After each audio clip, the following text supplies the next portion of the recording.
Assalamualaikum warahmatullahi wabarakatuh. Perkenalkan, nama saya Amanda Mailan Indriani, NPM 234111053 dari kelas manajemen 23A. Di sini saya akan menyampaikan materi mata kuliah komunikasi bisnis, yaitu tentang etika bisnis. Pertama yaitu ada pengertian etika bisnis. Etika bisnis adalah seperangkat norma dan nilai-nilai moral secara umum yang perlu diterapkan sebagai dasar pertimbangan dalam segala proses pengambilan keputusan di perusahaan. Selanjutnya yaitu tujuan etika bisnis. Yang pertama yaitu meningkatkan kesadaran moral bagi para karyawan dan menerapkannya sebagai nilai serta sikap dalam keseharian. Dengan begini, perselisihan antara karyawan pun dapat dihindari. Yang kedua yaitu meningkatkan relasi yang baik dengan para stakeholder. Yang ketiga yaitu menerapkan batasan bagi para pelaku bisnis untuk menghindari kecurangan dan perilaku tidak baik. Yang terakhir yaitu menciptakan sebuah ekosistem bisnis yang adil dan sesuai hukum. Setelah tujuan yaitu ada manfaat etika bisnis.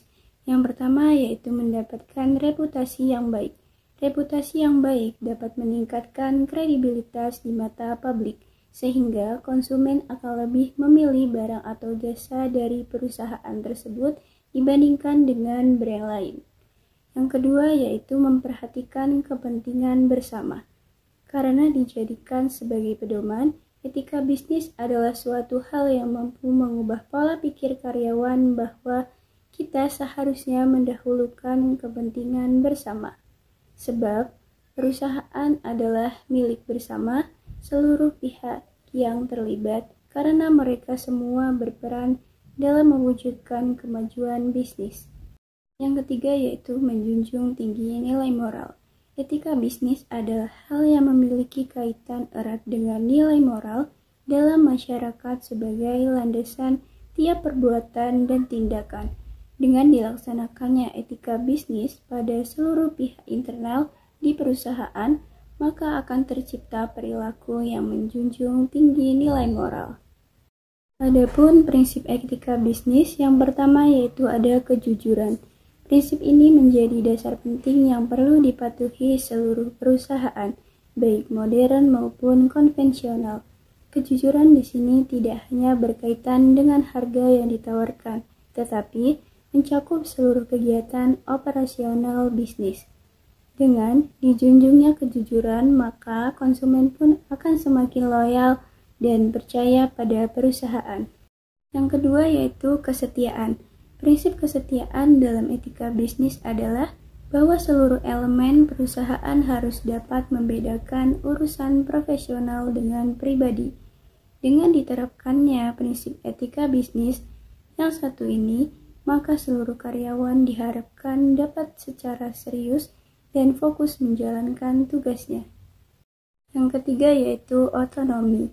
Prinsip otonomi dalam etika bisnis adalah kemampuan dan sikap pengambilan keputusan yang tepat sebagaimana mestinya. Jadi, seluruh karyawan perusahaan haruslah tegas dan sadar dalam membuat suatu keputusan, serta patuh akan nilai-nilai norma masyarakat. Selanjutnya yaitu integritas moral. Menerapkan integritas moral merupakan kewajiban seluruh pihak internal dalam perusahaan demi menjaga nama baik suatu usaha. Sebab integritas moral adalah prinsip etika bisnis yang dapat meningkatkan kredibilitas perusahaan di mata konsumen dan pihak lainnya. Selanjutnya keadilan. Prinsip keadilan dalam etika bisnis adalah hak untuk diperlakukan sama dan setara sesuai dengan aturan yang berlaku. Berkenaan dengan ini, perusahaan dilarang untuk bersikap diskriminatif pada siapapun, terutama kepada pihak yang berkontribusi dalam kegiatan operasional bisnis. Yang terakhir yaitu saling menguntungkan. Prinsip saling menguntungkan dalam etika bisnis merujuk pada perlunya kebermanfaatan dan keuntungan untuk seluruh pihak atas segala tindakan yang dilakukan perusahaan. Sekian materi yang dapat saya sampaikan, semoga bermanfaat. Saya akhiri. Wassalamualaikum warahmatullahi wabarakatuh.